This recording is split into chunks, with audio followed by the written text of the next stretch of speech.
She once joked that she'd been declared dead so many times online she'd lost count.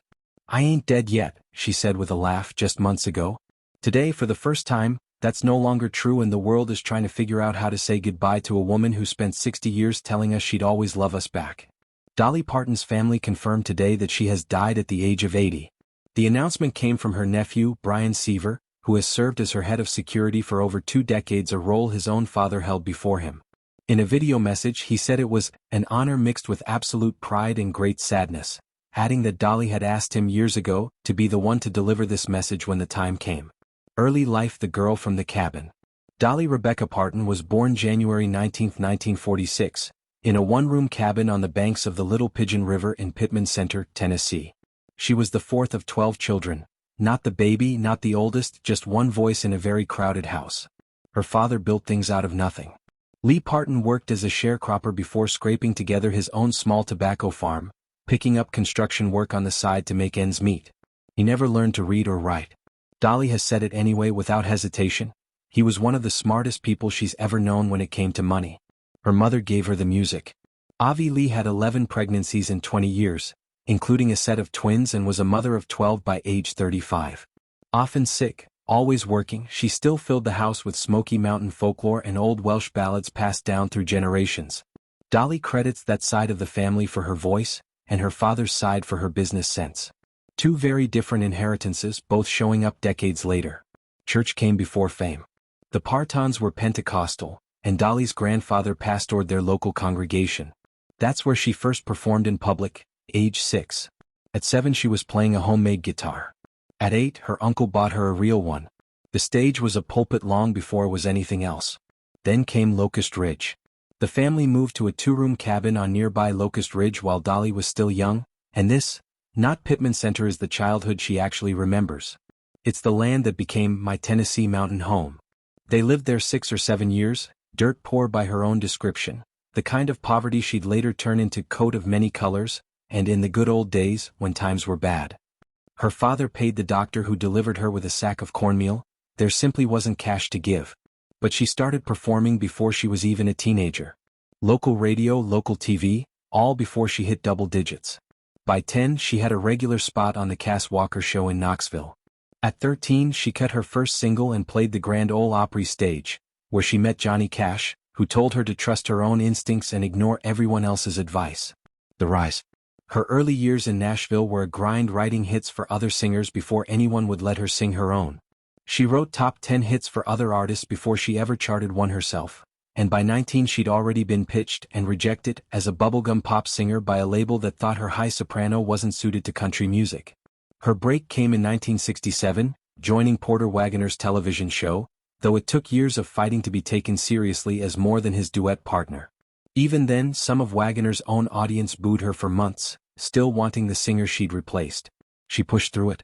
By 1971 she had her first #1 solo single, Joshua, and the song that became her signature, Coat of Many Colors, written about a homemade coat her mother stitched from rags, and the other kids who mocked her for wearing it. Her music, the songs, and the catalog. What Dolly Parton built with music is almost impossible to summarize in numbers, but the numbers help. Over the course of her career she wrote more than 3,000 songs, sold over 100 million records, and became the female artist with the most #1 hits in Billboard country chart history, 25 of them. She holds the record among any artist for the most career top 10 country albums. She earned 11 Grammy Awards from 55 nominations, the third most Grammy nominations of any woman ever.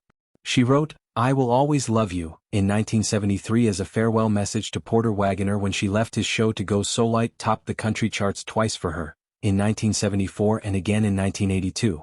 When Elvis Presley's camp wanted to record it, his manager demanded she sign over half the publishing rights, as was standard for any song Elvis recorded. She said no. 2 decades later, Whitney Houston's version 4, The Bodyguard, became one of the best-selling singles by a woman in music history, and because Dolly held onto those rights, that decision alone made her a fortune. She never stayed in one lane. She wrote Jolene, a song so enduringly covered that artists across genres still record it 50 years later. She wrote 9 to 5, reportedly using the sound of her own acrylic fingernails clicking together as the rhythm that built the song, which hit #1 on the country, pop, and adult contemporary charts simultaneously, a rare triple crown. In the 80s and 90s she pushed further into pop with producers like Gary Klein, then swung back into traditional roots with bluegrass albums like The Grass is Blue and Little Sparrow, each one winning Grammys in categories most pop crossover stars would never touch. She was also a collaborator again and again across genres and generations. The trio albums with Emmylou Harris and Linda Ronstadt, duets with Kenny Rogers including Islands in the Stream, a Grammy-winning cover of Led Zeppelin's Stairway to Heaven, gospel work, and in 2023 at 77 years old, an entire rock album called Rockstar featuring Paul McCartney, Ringo Starr, Elton John, Stevie Nicks, and Miley Cyrus, becoming her highest-charting solo album ever.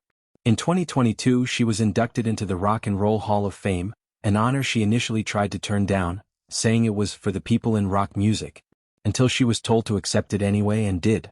Her songs have been sung back to her by nearly every generation of artists that came after Whitney Houston, Miley Cyrus, Reba McEntire, Shania Twain, Sinead O'Connor, Alison Krauss, Norah Jones. Proof that the songs a poor girl from a one-room cabin wrote for herself ended up belonging to everyone.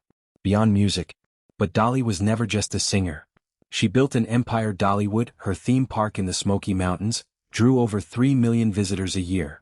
She helped fund the early research behind the Moderna COVID vaccine with a $1 million donation. Her literacy program, Dolly Parton's Imagination Library, mailed free books to children from birth until kindergarten. More than 100 million books, in 5 countries, all in honor of her father, who never learned to read. She turned down the Presidential Medal of Freedom 3 times. She turned down a statue in her own honor, saying she didn't think putting herself on a pedestal was appropriate. And when Tennessee lawmakers wanted to celebrate her, she asked them not to. For almost 60 years she was married to a man most of the world never saw. Carl Dean ran an asphalt paving business in Nashville and almost never appeared publicly at Dolly's side. By her own account, he saw her perform only once. He died in March of 2025, and the year that followed was, by Dolly's own admission, one of the hardest of her life. She postponed a Las Vegas residency. She missed her own 80th birthday celebration at the Grand Ole Opry. She told fans just last week that she was still healing, still working, dealing with health issues she said she hadn't paid attention to while caring for Carl in his final months. Dolly Parton spent her whole life turning hardship into something people could hold onto: a song, a book mailed to a child's door, a joke about her own rhinestones. She used to say, "It takes a lot of money to look this cheap." What she never said cheaply was any of, if not the songs, not the giving, not the 60 years of showing up as exactly who she was. Rest easy, Dolly. You were always loved back.